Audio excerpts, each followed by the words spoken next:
Okay, Shalom Aleichem. Welcome everyone. We have another person.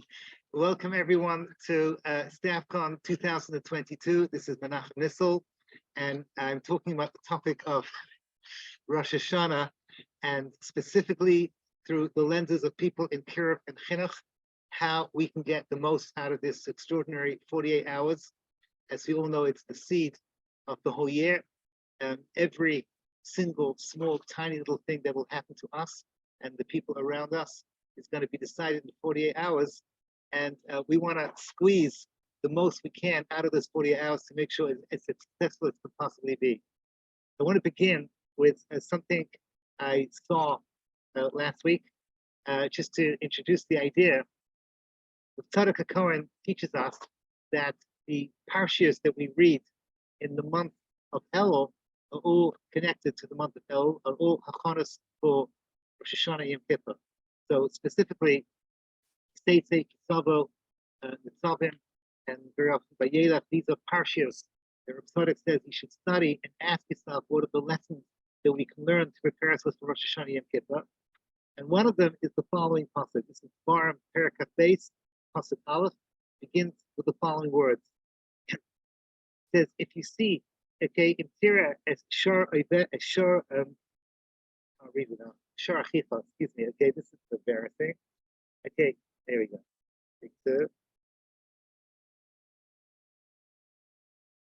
Tira as Shur Achicha Oiseyo. If you see the ox of your brother or his sheep, Nidachim, they're straying, V'Yisalam Tamehem, okay, Chas v'Shalom, you should not ignore what you're seeing. You should return directly to your brother. So the Orach Chaim HaKadosh has a classic Orach Chaim HaKadosh. This is, it's Orach Chaim HaKadosh, the famous Orach Chaim HaKadosh. This is one of the most important Orach Chaims to people in kiruv. He says the word Achicha in the Zohar is a reference to HaKadosh Baruch Hu. HaKadosh Baruch Hu is called your brother. It sounds very like inner city. Oh man, he's my brother. But what it means is that for tzaddikim, people on a high level, they reach this madrega where they look at HaKadosh Baruch Hu as a brother. HaKadosh Baruch Hu looks at them as a brother. And to be honest, the Orach Chaim doesn't mention this, but in Shir Hashem, HaKadosh Baruch Hu is called Achaysi to Masi Deinasi. So the idea of HaKadosh Baruch Hu being a sister is already written by Shlomo Melech. The Zohar adds that sometimes he's called a brother. What does a brother mean? So we know whenever we see brothers that actually get on with each other, you don't find that so often, but when you do find the brothers getting on with each other, so brothers are on the same team. Brothers are out for the same thing. They'll fight for each other. They'll give everything for each other. So the pasuk says, if you see the ox or the sheep of your brother and they're lost, so the sheep and the ox is talking about the same kachim, HaKadosh Baruch Hu's sheep, HaKadosh Baruch Hu's ox, it's Klal Yisrael who have lost their way. Orach Chaim doesn't say this, but to me it's pretty obvious. What's a shar and what's a what's a stat? What do you see an ox? Where do you see a sheep? So anyone that works in kiruv, especially with us, NCSY. So you know there's two targets. Everyone wants to get the ox. The ox is an individual who is got headstrong. He doesn't need anybody. He's on his own. A lot of personality. You don't want to mess with him. You get in, then you can get the set or the sheep, the ones that follow, the ones that have set communities to them, and they come along. If you see them that they're lost, it says you should return them to their master. So here we have, according to Orach Chaim HaKadosh, is a mitzvah, the oraisa of doing kiruv, doing chinuch, to try and get those people that are lost to bring them back home. I'm only telling you half the story because the rest of the story is going to be developed in a few minutes' time. What I wanted to share with you is that we've now reached a moment as a cornerstone in the year where we come to Rosh Hashana, and we all know the Rosh Hashana is a Yom Hadin. So every small, teeny, weeny success that we're going to have over the next year is actually going to be decided in 48 hours. But we think that we are the ones that are mekarvim people. No, no, no. Every single person that we get, and I see over here was Rav Eitan, okay? The Rav Eitan went to Romania with me to do kiruv with our teens that we brought with them to help kids from Odessa. It turns out that one of the kitchen workers is now in the Vei Yerushalayim, the direct result of Rav Eitan's hard work. So Kadosh Baruch Hu decided that last Rosh Hashana, the people that we affect also is decided in Rosh Hashana, every small little detail. I want to ask you a very simple question. We all know that Rosh Hashana is a Yom Hadin, the day of judgment. How do we know that Rosh Hashana is a Yom Hadin? Where do we see in the Chumash anywhere that Rosh Hashana is Yom Hadin? This is open to the audience. How do we know? Where do we see that Rosh Hashana is Yom Hadin? So it's a trick question. The answer is nowhere. In other words, the only thing we know about Rosh Hashanah is that the Torah tells us you should blow the shofar, which we're not going to talk about today. We've spoken about this other times. Why is the shofar the key to our success in Rosh Hashanah? But what we do know is that the Aaron Kotler already said that anything that happens in heaven is not written in the Chumash. There's ramazim about what happens in the higher world. You can learn the Torah derech remez, derech said, know what's happening in the higher world, but the narrative of the Chumash is written in our language for down here. What happens upstairs is not written. So how do we know that Rosh Hashanah is a Yom Hadin? There's two answers. One is from the Ramchal, and the other is from the Arizal. The Arizal, which we're not going to talk about today because it's a different sugya, he says because Rosh Hashanah was a Yom Din on the first day of creation, because Adam, Chava, had a Yom Din after their sin. So all the rhymes, the Arizal, the Ksavim of the Arizal at this time of the year talk about the Chait of Adam and Chava and how we fix it. That's one mahal. But the Ramchal has a much more basic answer and directly connected to what I want to talk about in the next couple of minutes. He says the following arguments. We all know, and if I'm allowed to say this right now, my good friend Gershi Meizel, Mr. Chen is going to write a sefer about this. We all know that time is like space, something that we travel through. Right? This is what Shapira calls one of the status of Emunah, that the Jew believes that we travel through time. We used to say that it's not scientific, but my friends who are scientists said that you study the works of Einstein properly. So he actually did say this as a scientific fact of time. You travel through time the same way that you travel through space. I assume it's connected to EM equals MC squared, but it's been a long time since I did my physics A levels. But the bottom line is that to give you a marshal of what this means, I'm doing this specifically in honor of Her Majesty, for those of you that are listening on YouTube now.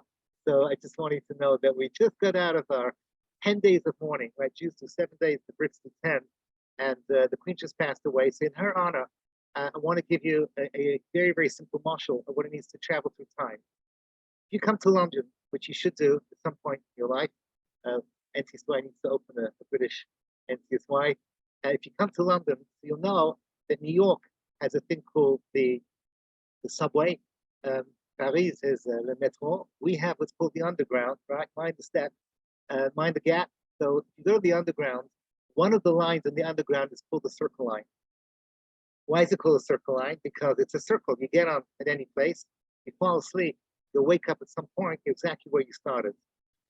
Now, that's a fact. Now, the next part is just a marshal. Imagine a circle line has exactly 12 stops. Each one takes 5 minutes. Imagine that each stop is significant. So for example, on the clock, you're in Buckingham Palace, exactly where you should be, right? You're in the place where Her Majesty is on the clock. Now it's His Majesty, Charles III. 5 past the hour, you are now in the House of Parliament. So you see the place of government. 10 past the hour, you are, let's say, in the shopping district, Oxford Street. 4 past the hour, you are in it's called the movie district, theater district. That's when you see all your famous British actors and actresses, whatever it is I'm supposed to say now. Emma Watson and Tim Holland or Tom Holland? What am I supposed to say? Tom Holland. Okay, there we go. Okay, these are whatever it is the up and coming Brits. So that's where you see them. Half past the hour, you come to places like Camden Town, which is where the skinheads are. It's scary, it's frightening. People are killing each other. You see people with, like, I don't know, swastikas on their foreheads and whatever, it's piercing every single imaginable body part. The point is that this is exactly the way that we travel through the 12 months of the year. Meaning, you have two choices. You can either look at the clock and you know exactly what to expect when you see outside, or you can look outside and you know what time of the year it is. For example, if you look outside and you see His Majesty, or you see whatever it is, Harry and Meghan, So you know that it's the month of Tishri. That's the month of Malchus. If you look outside, you see it's a war zone. People are killing each other. You're probably in the month of Av, right? If you look outside and you see the world is filled with laughter, you're in the month of freedom in the air. It's Nisan, and so on and so forth. In other words, the ambience of the place itself is exactly like the ambience of time. Each time has the exact way that Kadosh Baruch Hu created it. When Kadosh Baruch Hu created time, he created months to be symmetrical.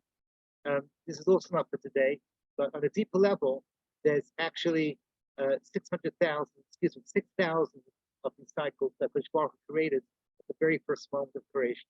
The Bereshis, as you all know, brought down in the Holy Sparm, the Zayah, Chassidus talks about a lot. Bereshis is the creation of time.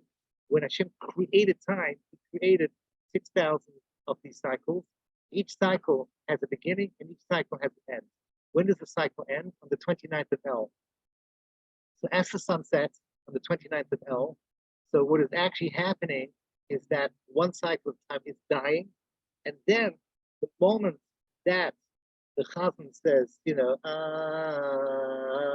so something new is being born. If you're visual like me, so you can imagine that on the 29th of El, which is going to be this Sunday afternoon, right, as the sun is setting, you picture what's happening in Shemayim, you will actually see a old man shriveling up and dying. That old man is called Tafshin Pei Beis. He is actually having his last breath. The moment that the Chatan begins saying Baruch Hu, so begins a birth that is whatever 48-hour birth, and you can imagine in Shemayim there's all the doctors and the nurses, they come on, they push, and in Mazel Tov, it's a tough shape, something new is being born. And in that baby is everything that's going to happen over the next 12 months. So we have this reality that's going to be happening this Sunday night, where something is dying and something new is being born. Do not take this theoretically, it's halacha l'maisa. Chatzkel Levenstein brings down, the Mishnah Berurah says that if you haven't seen someone for 12 months, you say a bracha, Baruch Atah Hashem, Mechaya HaMesim, right? The dead has come back to life. Why Mechaya HaMesim? Chatzkel says, it should be Mechalko Chaim. Life continues. Baruch Atah Hashem, what do it mean that someone died and came back to life? The Rav Chatzkel says, Kipshuto, if you passed Rosh Hashana, you died and you came back to life. You don't see it, but your mother sees it. The essence truth is that we all die and we all come back to life with the Chazan, with the beginning of the new year. Say the bracha to everyone and see them. Well, halacha l'maisa, we never make this bracha anymore. You only make this bracha if you really don't know if that person is alive or not. The etzem today with the communication, we always know. But theoretically, if somebody goes missing, comes back after 13 months, you see them, you make a bracha, Baruch Hashem, Mechaya HaMesim. So now, I want to take this whole thing and say, what does it mean for us at a practical level? The first thing, and this is Chassidus 101, but really it's something that's also halacha l'maisa, is to recognize why this is a yom. Excuse me, I am backing up again. And then, so why do we know it's a yom hadin? The Ramchal asked the question, how do we know it's a yom hadin? And he answers, because every single time you make a decision, every time you start something new, beforehand you ask the question, shall I or shall I not? So the great Ben Crone over here from Ottawa had to make a decision-making process. Should I move to Ottawa? And he said, I shouldn't. And he says, I'm moving. At that moment, he had a Yom Hadin, and he passed it through, and he made his decision. But it can go down to the smallest thing. Shall I or shall I not have this cookie over here? It's a question. You eat the cookie, it's preceded by a din, shall I or shall I not? Before HaKadosh Baruch Hu created man the first time, there was a din. Nasa Adam B'Tzalmenu, shall I or shall I not create man? The Medrash says he made a whole basin with the angels, shall I or shall I not? The bottom line is, by definition, the creation of man begins with the decision, shall I or shall I not create man? So this is something crazy. This is something, it's incredible havana in understanding that the din of Rosh Hashana is happening by definition because the HaKadosh Baruch Hu is starting something new. When HaKadosh Baruch Hu says, shall I or shall I not create man? he's asking the question also, what kind of man is it going to look like? What is Adam Chava going to look like? What's going to be his perfections, his imperfections, his strengths, his weaknesses, his character, his persona, his muzzle? All these things are going to be decided in 48 hours. Today, Adam Chava is something that is the roots of who we are, but in practice, if every single one of us is our own Adam Chava. Adam Arishon now becomes us. Every single one of us was created Yechidi, unique. There will never be another you. Remember, you look in the mirror and there is no other you. You were created at a specific moment to bring out what you're supposed to bring. Every Rosh Hashana, you become Adam. Every single Rosh Hashana, the world is beginning once again. And Kadosh Baruch Hu is deciding, shall I or shall I not create you? And if he says, yes, I shall create you, how shall I create you? So the avodah of Rosh Hashana comes out to be something very, very simple. The avodah of Rosh Hashana is that you and I are justifying our existence, that Kadosh Baruch Hu should invest in us for another year. So in summary, the most important point to realize on Rosh Hashanah, what we're trying to do in our tefillos is to sell ourselves. What we're trying to do in our tefillos is to make sure that Kadosh Baruch Hu says, we are the kind of person that he had in mind when he created Adam Chava the first time, and now Kadosh Baruch Hu is creating us again because we're back to 0 hour again. And Kadosh Baruch Hu says, how do you compare to Adam Chava? Let me show you something incredible. What I'm about to tell you now is a 1-minute synopsis of a shiur that you can see on my YouTube channel. It was originally, I gave it over in the Chabura and we're learning brachos together. What's the first thing that goes into your mouth in Rosh Hashanah? Wine. What's the second thing that goes into your mouth? Bread. What's the third thing you do? Is eat simonim. That corresponds exactly to the 3 shittas of what was the Eitz Hadas, the Gemara and brachos. Let's go through this. Okay, the first shitta is that it was gefen. Gefen means wine. So Adam and Chava, their chait was drinking wine. We put wine into our mouths. We're trying to fix that. We're trying to metakan that chait. The second thing we put into our mouth is challah. The women have a custom. They make a big deal about being mafresh challah. Why? That's already the Gemara said. The Gemara in Shabbos says because they messed up with chalas shlayim. They're coming to fix it.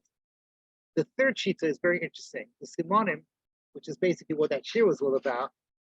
If you have a look, the mechanchim that we have covers every different type of fruit and vegetable.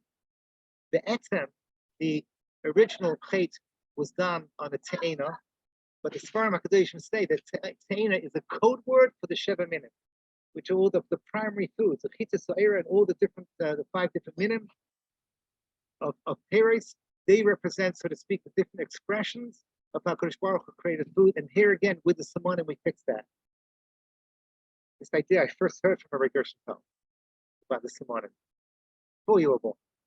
Anyhow, but the point is that these things, it's an incredible thing. So how does this work out when it comes into the world of tefillah? This is basically what I want to share over here as with you people as mechanchim. We have to sell ourselves. We have to tell HaKadosh Baruch Hu that we are exactly what you had in mind when you created man. Before I tell you how to daven, Wolbe, at this point now, everyone used to scream at us. For 48 hours, you have to be at the top of your game. For 48 hours, you have to tell HaKadosh Baruch Hu, look at me, I'm perfect. So he warns us, make sure that for 48 hours, you are on your best midos, meaning don't just be on the top of your game during davening, which is what I want to talk about next. But even after davening is over, during the meal, Shoshana afternoon, classic example. Some of you over here went to yeshiva and seminary. If you would come up to me and say to me, what's more important, to find a good place to daven or a good place to eat? So if I'd be in a certain mood, I would tell you where you eat is much more important. Why? Because davening, you've got your master, you look at the words, you're into it, you're in the zone. When you go to a meal, it's very easy to get into like Yom Tov mode, especially my house. Those of you, Leanne has been to my house for Shabbos meal, so you know that we're very into making a relaxed meal, we're trying to have it fun. I don't like to say too many divrei Torah. I like to make sure there's a lot of zmiras. Mike, back in the day, I don't know if I had the chutz to have you over. But the bottom line is, what? Purim, okay? It's going to be a fun place. But this is the Yom Hadin. The Kodesh Baruch Hu could be judging you at any moment. The Arizal says that any time over the 48 hours, if you get the shivers, that was the moment that you were judged. So you got to be in the top of your game all 48 hours. Tashich is another example. When I grew up in London, Tashich was a bit of a scene. Okay, I'm not going to go into the details, but Tashich, you got to be careful. You're in a place where there's other people. You can start schmoozing this and that. You got to stay focused. Rav Wolbe paskan b'halacha. If you are in shul and the person next to you is annoying you, so you're in the middle of Shemona Esrei, and the guy next to you is annoying you. Why is he annoying you? Let's say he's one of those people, his mother never taught him, or her in your case, never taught him how to use a tissue. So every 2.5 minutes you hear like something like that, it's driving you crazy. Or this person, I actually have this where I daven. You have people who forget to swallow their saliva. You start to hear like, and you go crazy, you're going out of your mind. Or this person's like one of these moaners and groaners. I actually have a person in my shul that Nebuch, he has a condition that, it bothers me, even though I don't think it's his fault, that every so often he just goes like quack, like that. It's literally, he goes quack. It sounds, I think he has some kind of like a Tourette type of thing, right? But whatever it is, and until you get used to it, it can go quick. Says Rav Wolbe, get up and move in the middle of Shemona Esrei. Do not allow yourself to be annoyed with another Jew. Chas v'shalom, you shouldn't have the midah of chas. Now, what do we do on Rosh Hashana? We have to present our best self. One of the rules about Rosh Hashana, you're not allowed to talk about yourself in Rosh Hashana. If you have a look at the original tefillas of Rosh Hashana, meaning the original tefillas from Chazal, not the Rishonim, not the Gainim, they never once spoke about ourselves. You never say, "I'm the Kodesh Baruch Hu, look at me," or "These are my needs." All you talk about is Kodesh Baruch Hu, I am your soldier. Of v'chein tein tachtecha, of v'chein tein covered, of v'chein tzadikim. V'loich ha'kololim kol b'chaydecha. We say, Kodesh Baruch Hu, we're here for you. A soldier has no ego. A soldier has no needs. I'm fighting for you and for nothing else. In later generations, they saw it wasn't possible. In later generations, they saw that we couldn't be machzik ma'amad, just to focus on the needs of other people. So what do? We say it's achrein l'chaim, melech chafetz b'chaim, k'steini b'sefer chaim. But then we add the words l'ma'an chalakim chaim. And I heard this Hashem Yisrael Salanta. I never saw it inside. The Yisrael Salanta held the whole year round. This I did see inside. The whole year round, it's impossible to really honestly tell HaKadosh Baruch Hu, we're doing things l'mancha. But on Rosh Hashana and on Yom Kippur, a Jew can reach that madrega where 100% we tell HaKadosh Baruch Hu, everything I'm doing is for you and for you only.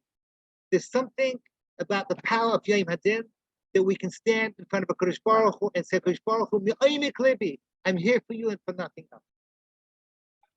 Now, how does this work for soldiers in Hashem's army called NCSY, mechanchim, or anyone else who's in kiruv or in chinuch, or anyone else who's involved in the works of the cloud?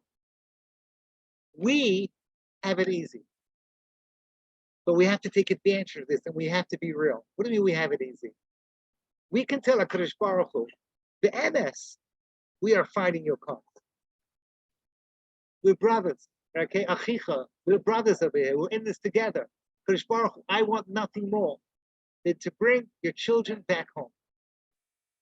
So I'm asking every single one of you, if you want to really have an amazing year next year, to flaunt and show off what you do for HaKadosh Baruch Hu. Specifically, this is my own thing. I didn't see this anywhere. We say the words, K'seiv l'chaim tovim, kol b'nei brisecha. K'seiv l'chaim tovim, kol b'nei brisecha. What does kol b'nei brisecha mean? To say K'seiv l'chaim tovim b'nei brisecha, what does kol mean? You know what kol means? Kol means that within 50 miles where you live, there are Jewish boys and girls who are teens who cannot finish the sentence, Avram, Yitzchak, they don't know what comes third. Our achrayus to them is in our blood. So we can legitimately say, Kodesh Baruch Hu, save the Chaim, save Kol B'nai Reifecha. Kodesh Baruch Hu, you don't need to bring sickness, you don't need to bring tzaras, you don't need to bring wars, you don't need to bring family friction, you don't need to have older singles, you don't need to have kids going off the derech. Simple. Let NCSY do whatever, Rabbi Greenland says, this time next year we're gonna hit 10 million Jews. Okay, whatever is the next vision that we're gonna do. Let it happen. Let it happen. It's like, I don't know what it is. It always reminds you of like Stalin, right? This time next year, we will produce 100 million potatoes. Okay, that's it. Whatever it is. But honestly, you said HaKadosh Baruch Hu, another Jew, give me another Jew. We'll do our best. You don't have to bring tzaras. You don't have to bring pain to Klal Yisrael. You tell HaKadosh Baruch Hu, this is what I'm looking at. Let me show you another trick. I said to you that you're not allowed to talk about yourself. Let's be honest, it's impossible. Because every single one of us, and I happen to know a lot of people in front of me, you got your little package of stars. So this is what I suggest to everyone to do. Look in the mirror and ask yourself, what's really on your mind? What really gives you anxiety? Some of you could be marriage or wanting to get married. Some of you, financial issues, it's your job. Some of you, health issues. Some of you have social stress, dealing with, family members or neighbors. There's no end to the things that are going on in our lives. So what you do is, write it down. Write down before Rosh Hashana the things that stress you. At the end of the Shemona Esrei, before you take your 3 steps back, you turn to Kodesh Baruch Hu and you say the following words. Dear God, there is no way that I can be the best soldier when there's anxiety, when there's stress in my mind. I need you to fix my personal issues so that I can fight your battle. I'll be a much better mekarvim. I'll be able to focus on my job if you can take care of all the other things. Basically, you're saying the following thing. You're a soldier. A soldier needs ammunition.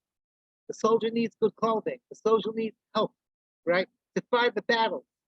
So he's asking his commander, I want healthy food. I want comfortable clothing. I want a good bed to sleep at night before I fight. We're asking for the same thing in our own way. To fight your battles, you need it. I should really take care of my needs. That is legit. And the reason I can show that it's legit is because the Gaonim, when they introduced Achronim L'chaim, we're doing the same thing. But the key is to couch the language in L'man Chalakim Chaim, to always bring in HaKadosh Baruch Hu as we're doing this for you. The whole year round, HaKadosh Baruch Hu can say who you're trying to get. We know it's all about you. But Rosh Hashana, there's a special school about the Koyach of the day, the Kedushas Hayayim. We're going back into the Garden of Eden. Once again, you and I become Adam and Chava before the Chet. We can pull it off, and it's absolutely genuine. Now comes the cool part of the share. Everything now is just the build up. I'm very excited about this. Next couple of minutes, I'm going to see something from Moshe Shapira. Okay, some of you have to get ready because little bits of brain matter is going to come oozing out of your nose and ears. It's just so beautiful what he said. Gemara in Sanhedrin, the Tzadi Chesam and base. The Gemara is basically asking the following question. What should you and I do if we want to bring the Geula? I have the exact question in front of me, but once again, I can't read my scribbles without a kid. The exact question is Shala Talmidim is Rabbi Elazar. Mayase Adam Yinatzel Mechevle Shel Mashiach. What should a person do to make sure that he doesn't suffer from the birth pangs of Mashiach? Yasek b'teira b'gemilas chasadim. He should involve it with 2 things: teira and gemilas chasadim. The Maharal over here in the Gemara in Chiddushei HaGaros explains Chevle Shel Mashiach is like a birth. Exactly what we spoke about 15 minutes ago. That everything that begins is a birth, and what preceded it is a death. Mashiach is going to bring a death to the old order and bring a birth to the new order. Nati came just in time. The best part of the class. So, maybe Rosh Hashana, well, before I get to Rosh Hashana, I'm just reading the Gemara over here. What should you do if you want to survive the birth pangs of Mashiach? Be involved with Torah and Gemilas Chasadim. enters Rabbi Shapira and says, Mashiach is going to bring a rebirth to the whole world. How does creation work? So we know that there are two pillars of creation. Pillar number one is called Torah. Histakel ba'araisa bara alma. Bria comes through Torah. So Kadosh Baruch Hu first created the Torah, as the Ramban says in Adama, he first created the letters, and then he put it together to create the Torah. And from the Torah, he created the world itself. Everything we see in creation is just a function of the Torah. Nothing exists in this universe that we can't find first in the Torah. So Torah is the foundation block of creation. But we also know Olam Chesed Yibana, that creation was an explosion of Chesed. Everything in creation is built on Chesed. Says Rav Moshe, if you want to be there to greet Mashiach, and you want to save yourself from the birth pangs, the pain of birth, be involved with what's called Teras Chesed. And Rav Moshe says, Teras Chesed is kiruv. Teras Chesed means exactly what we do. You go out, you find people, and you bring them back to the Torah way through the power of Torah. One of the beautiful things of our organization is that everything we do, and to be very honest with you, again, I don't want to disagree with Rabbi Greenland, but am I allowed to disagree? Let me say, no, he's right. He's 100% right, but let me just say it slightly differently. He said, we can't have many different JSUs. I'm not sure he's going to disagree with what I'm about to say, but every person has to give over Teres Chesed Misherish Nishmasai. So Aaron will teach Torah through surfing, and Sam Zitton will teach Torah through scuba diving, and Eitam through taking us to Puerto Rico. And everyone has in his neshama a way that he likes to do it, but that's all step number one. It's all to get to Torah. Everyone knows that ikvasa the Mashiach, as my Rebbe always says, the word ikvasa is a heel. The heel is dead. We're living in a world of zombies. The teens that we have to deal with today have been, through these little devices that I'm looking at right now, has created a world of dead people. How do you get dead people to come alive?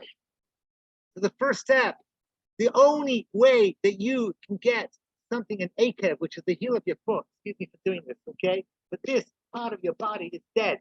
Okay, you can hit it, you can't get to it, but there's one thing you can do to that part of the body, and that is you can tickle it. You can tickle.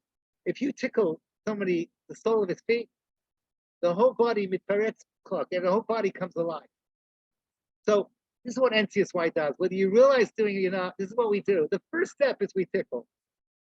We take them to Utah. The Marylands just came in, right? Okay, we do whatever we can. It's fine. Whatever it is, the first step is a tickle. But the tickle has to be the first step. As quickly as you can, you send it to yeshiva, to seminary. If you can't do that, you give them a shiur. You give them the real thing. You give them Torah. This is what we do. So if you're Isaac and Torah Chesed, so that is the way to do kiruv. Now, let's tie this back to Rosh Hashana. Rosh Hashana, you're coming back to the moment of creation. Rosh Hashana, every single one of us goes back into the Garden of Eden. Before the Chet, you literally taste the world before the Chet, which is the world that Mashiach is going to bring us back to. So we put wine in our mouth, we eat challah, and we taste the simonim. And these are all himmelvika things. We're back into the garden. Now what? Kadosh Baruch Hu, we're partners with you. Achicha, we're your brothers, Hashem. We're in this together. So we're Isaac in Bria, at the time of Bria. The Rosh Hashana, we tell Kadosh Baruch Hu, I want to be your partner in creation. I'm not just your created, I'm a shutuf. I'm with you. I'm with you to go and fight your battles. So Rosh Hashana is the day of Bria. You and I tell Kadosh Baruch Hu, that's what we are. We also are involved in creation. That's what we do. We're involved with creation to Teres Chesed. The biggest Chesed we can ever do is the way I started the shiur. You see, Kadosh Baruch Hu, his shor, his set, is lost, and you bring them back to the master. That's what we're involved in. So you could not have possibly chosen a better profession than to be involved in kiruv on Rosh Hashana. It's the best thing to have, finding your way. Because Baruch Hu says, this is what I'm looking for. I'm looking for people who are involved in my creative process of bringing the new world order for the post-Mashiach world that will ultimately bring us back into the Garden of Eden and bring the world to its shlemus. One last thing, and then you can arrange a Meir opinion. Okay, one last thing. This is so beautiful. I started off the shiur with the Orach Chaim HaKadosh.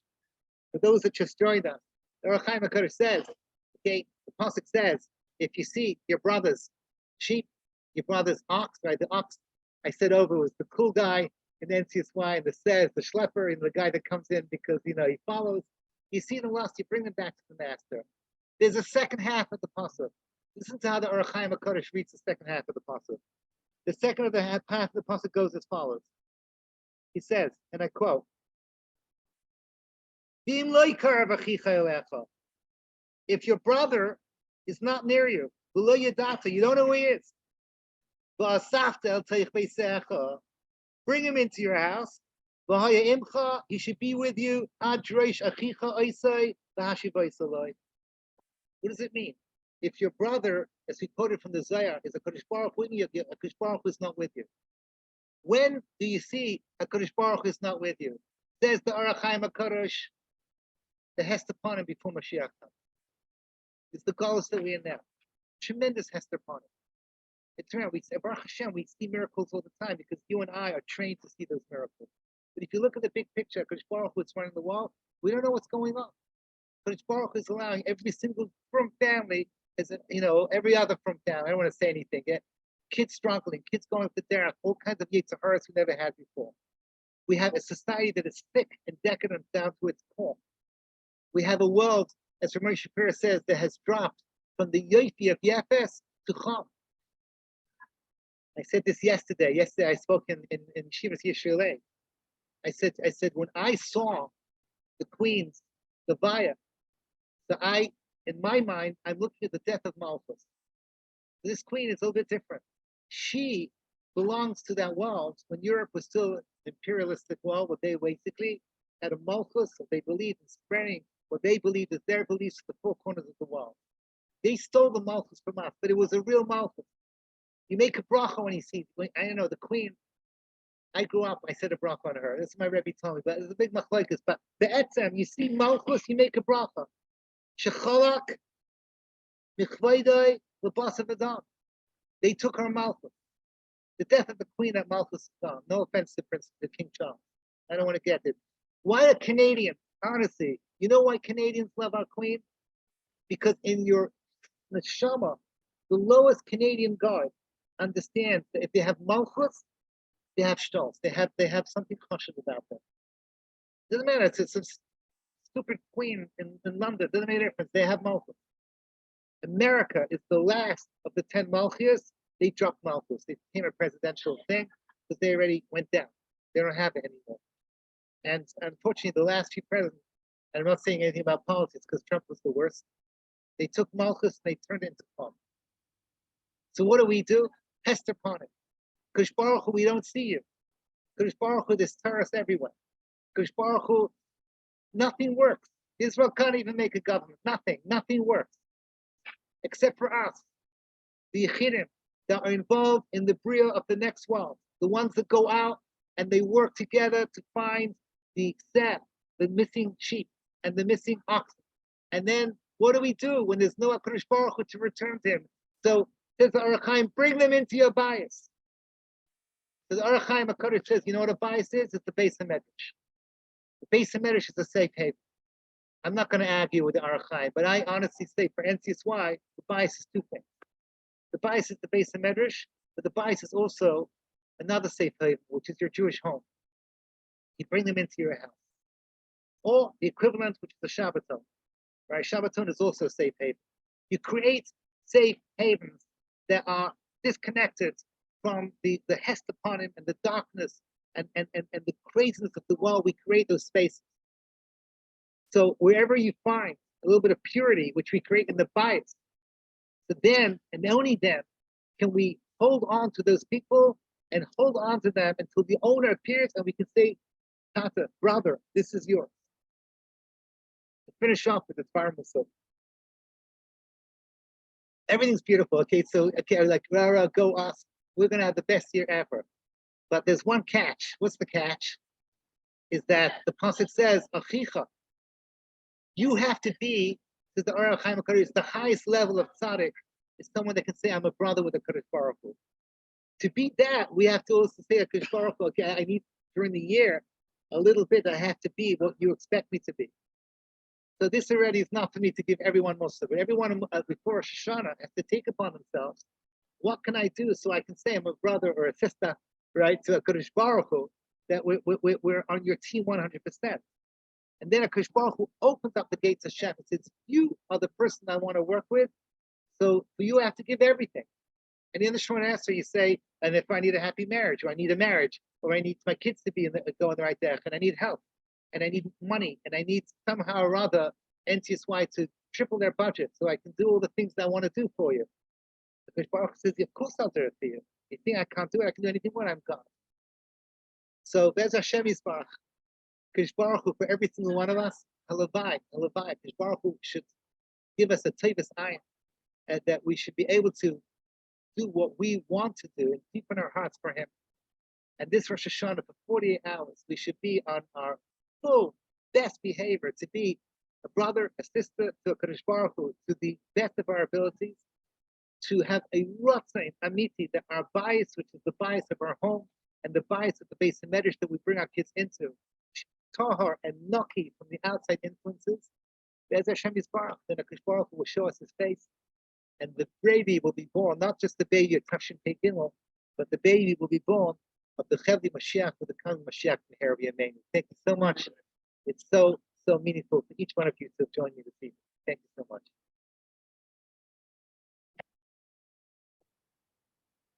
This is something. Okay.